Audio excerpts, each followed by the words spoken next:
شروع کرتا ہوں اللہ کے نام سے جو بڑا مہربان نہایت رحم والا ہے۔ قرآن پاک مرنے کے بعد میت کے کس طرح کام آتا ہے۔ قرآن پاک کی فضیلت و برکات۔ محترم ناظرین، یہ دنیا دارالعمل ہے۔ موت اور مرنے سے پہلے تک جو کچھ ہم کرتے ہیں، اچھا یا برا، اس کی جزا یا سزا ضرور ملے گی۔ ایک ریت کے ذرہ برابر بھی اگر کسی نے کوئی نیک عمل کیا یا کسی کے ساتھ اچھائی کی، یا ریت کے ذرے برابر کوئی برائی یا کسی کے ساتھ زیادتی کی، تو سب کچھ اللہ کے پاس ہمارے کیے ہوئے کاموں کی جزا اور سزا موجود ہے۔ مرنے سے پہلے سب کچھ ہمارا نامہ اعمال میں درج ہو رہا ہے اور بروز قیامت ہمارے سامنے پیش کیا جائے گا، ہمیں دکھایا جائے گا۔ اللہ کے پیارے لوگ، اللہ کے پسندیدہ لوگ، اٹھتے بیٹھتے سوتے جاگتے، جو اللہ کے ذکر اور قرآن کی تلاوت سے ہر وقت اپنی زبانوں کو تر و تازہ رکھتے ہیں، اللہ کے یہاں ان کے اعمال کا بڑا عظیم اجر ہے۔ دنیا کے پیچھے گھوم رہے ہو جہاں سے کچھ نہیں ملے گا، اپنی زندگی کو تباہ کر رہے ہو وہاں سے کچھ نہیں ملے گا۔ اگر ملنا ہے تو اللہ کے قرآن سے ملنا ہے۔ پورے یقین کے ساتھ کہہ سکتا ہوں کہ یہ قرآن رحمت کا سمندر ہے اور ہدایت کا راستہ ہے، اور اس کے اندر اتنے راز چھپے ہوئے ہیں۔ جو اس کے اوپر غور کرتا ہے اس کو معلوم ہوتا ہے کہ اس کی اہمیت کیا ہے۔ عام انسان کو اس کی اہمیت کا نہیں پتہ چل سکتا۔ محترم ناظرین، بحیثیت مسلمان جب ہم شریعت پر عمل کرتے ہیں، قرآن پاک پر عمل کرتے ہیں، اعمال صالحہ کرتے ہیں، برائی سے بچتے ہیں، تو پھر ایسے انسان پر اللہ رب العزت کے جمال کی تجلیاں پڑتی ہیں، تو اسے خوشیاں نصیب ہوتی ہیں، رزق کی فراوانی نصیب ہوتی ہے۔ اللہ ایسے معاملات فرماتا ہے، ایسے اسباب پیدا فرماتا ہے جس کا انسان کے وہم و گمان میں بھی نہیں ہوتا۔ ایسے میں اگر وہ مٹی کو بھی ہاتھ لگائے تو وہ بھی سونا بن جاتی ہے۔ الٹے کام بھی اللہ تعالی سیدھا کر دیتے ہیں، فیصلوں میں بھی برکت ڈال دیتے ہیں۔ دنیا میں ہر طرف سے ایسے انسان کے لیے واہ واہ کی صدائیں آتی ہیں۔ محترم ناظرین، جب کسی انسان کے مرنے کا وقت آتا ہے، ادھر موت کا جھٹکا لگتا ہے، ادھر غسل دیا جاتا ہے۔ یہ قرآن غسل کے دوران اس میت کے کفن میں چھپ جاتا ہے۔ جب قبرستان میں لے جایا جاتا ہے، قرآن ساتھ ہوتا ہے۔ جنازہ پڑھاتے ہو، قرآن ساتھ ہوتا ہے۔ جب قبر میں اتارتے ہیں تو قرآن ساتھ ہوتا ہے۔ جب اوپر تختے رکھ کر مٹی ڈالنے لگتے ہیں تو قرآن اس کے سینے میں سے نکل کر سرہانے کھڑا ہو جاتا ہے۔ منکر نکیر قبر کے اندر آتے ہیں تو قرآن کہتا ہے، خبردار حساب نہ لینا، اس کے ساتھ میں آیا ہوں۔ وہ فرشتے کہتے ہیں، ہم بھی تو اللہ کے حکم سے آئے ہیں۔ قرآن کہتا ہے کہ 2 منٹ ٹھہرو، جب تک میں آ کر ہاں نہ کہوں اس کو ہاتھ نہ لگانا۔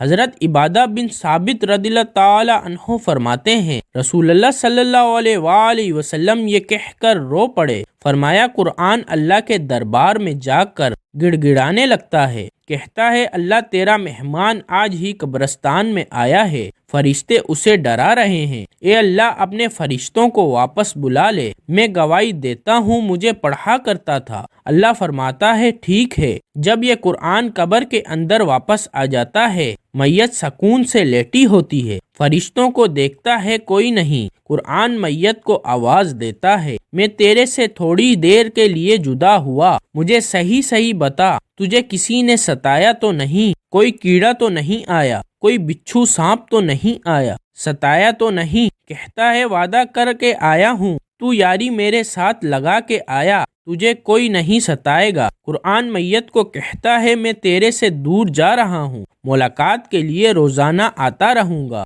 جا رہا ہوں۔ میت کو کہتا ہے ذرا آنکھیں کھول کے ذرا آسمان کی طرف دیکھ، قبر کی چھت کی طرف۔ میت دیکھتی ہے، 1000 فرشتے 4 چیزیں اس کی قبر میں لے کے اترتے ہیں۔ جنت کی اوڑھنی، جنت کا بچھونا، نور قندیل لے کر اترتا ہے، یا سمین پھول لے کے اترتا ہے۔ فرشتے قبر کے اندر اس کے وجود کو اٹھاتے ہیں، جنت کا گدا بچھاتے ہیں، اور پھر دائیں بائیں اسے اتنے سوراخوں سے جنت کی ہوا کیسی چلتی ہے، پھر اس کے پیروں کی طرف جنت کا کمبل رکھ دیا جاتا ہے کہا جاتا ہے ہم تو تیرے سے جا رہے ہیں، اگر سردی لگے تو کمبل اوڑھ لینا۔ محترم ناظرین، اس کے سینے پر ایک پھول رکھ دیا جاتا ہے۔ کہا جاتا ہے اگر ماں باپ بہن بھائی یاد آئیں تو پھول کی خوشبو کو سونگھ لینا تو اس کی خوشبو میں مست ہو جائے گا۔ جب جانے لگیں گے کہا اندھیرے کا کیا بنے گا؟ فرشتے نور قندیل قبر میں جلاتے ہیں۔ کہا قیامت آ جائے گی، اس کی نہ گیس ختم ہوگی نہ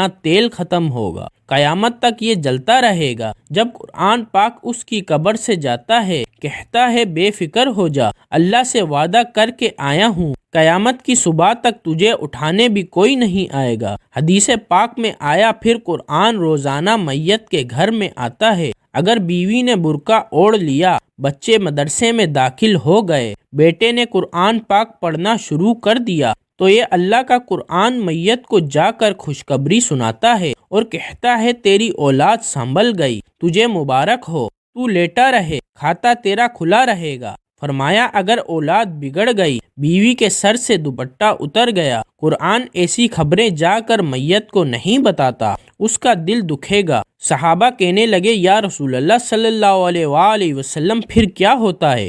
فرمایا گھر کی بے برکتی کو دیکھ کر قرآن گھر والوں کے لیے روزانہ دعا کرتا ہے، اولاد بے وفا، مال بے وفا اور کاروبار بے وفا، خاندان بے وفا، اور لوگوں تمہیں کس نے کہہ دیا خدا کا قرآن بے وفا ہے؟ رسول اللہ صلی اللہ علیہ وآلہ وسلم معراج پر تشریف لے گئے، جیسے زمین پر بیت اللہ ہے، ساتویں آسمان پر بیت المعمور ہے، اس بیت اللہ کا فرشتے طواف کرتے ہیں۔ رسول اللہ صلی اللہ علیہ وآلہ وسلم فرمانے لگے جب جبرائیل علیہ السلام مجھے بیت المعمور کے پاس لے گئے تو وہاں میں نے ایک بزرگ کو بیٹھے دیکھا، گھنی داڑھی والے تھے اور وہ یوں جھوم رہے تھے جیسے چھوٹے بچے قرآن پڑھتے ہوئے دائیں بائیں جھومتے ہیں۔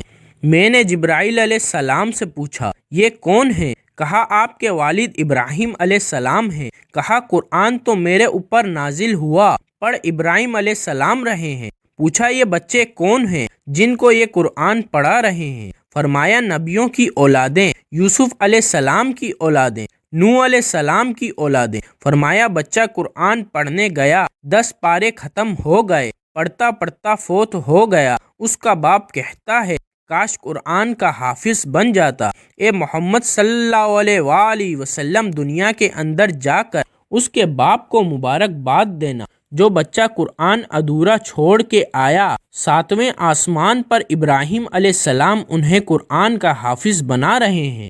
قیامت کے دن عرش عظیم کا مالک اعلان کرے گا کہاں ہیں لوگ قرآن والے؟ فرشتوں کو اعلان ہوگا آؤ میرے فرشتوں جاؤ قرآن والوں کو تلاش کر کے لاؤ۔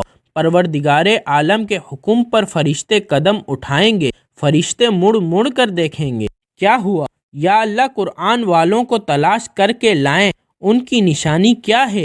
یا اللہ کون سے ٹائٹل، کون سی انہیں شیلڈ ملی؟ یا اللہ کون سا اس کا حصہ نور اس کا چمک رہا؟ یا اللہ ماتھا چمک رہا، ہاتھ پیر چمک رہے ہیں؟ یا اللہ جس سینے میں قرآن تھا وہ چمک رہا ہے؟ حضرت آدم علیہ السلام سے لے کر رسول اللہ صلی اللہ علیہ وآلہ وسلم کی ساری امتیں کھڑی ہیں، الہی تیرے قرآن والے کون ہیں؟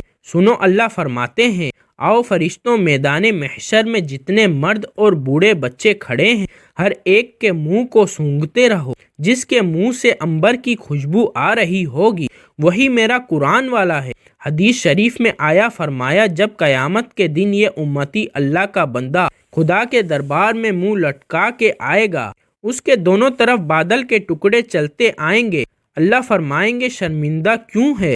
جب سر اٹھا کر دیکھے گا ان بادل کے ٹکڑوں میں سے نور برسنے لگ جائے، جب چھم چھم اس کے چہرے پر گرے گا پریشانی ختم ہو جائے گی، دل پر گرے گا تو پریشانی ختم ہو جائے گی۔